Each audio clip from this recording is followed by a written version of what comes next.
On commence, Mickaël, par ces nouvelles menaces reçues par Yaël Braun-Pivet, la présidente de l'Assemblée nationale et députée des Yvelines. Nouvelles menaces antisémites. Effectivement, Grégory, un courrier rédigé à la main a été envoyé par la poste à sa permanence du Vésinet. Elle contenait de nombreuses menaces de mort et des insultes anti-juives. La lettre a été saisie pour faire des analyses techniques. Yaël Braun-Pivet a déposé plainte en fin de semaine. Ce n'est pas la première fois que la députée est victime de menaces antisémites.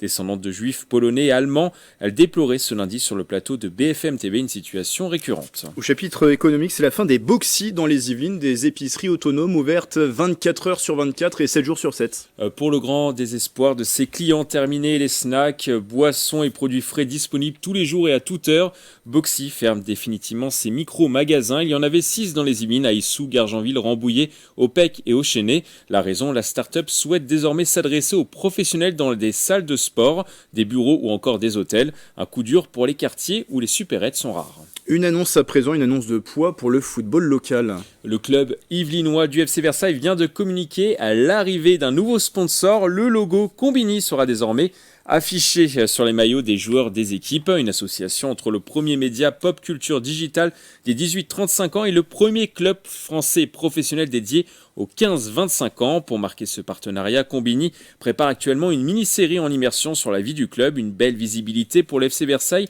dont le montant de la collaboration n'a pour le moment pas été révélé. On termine par le chiffre du jour, Mickaël, c'est 400.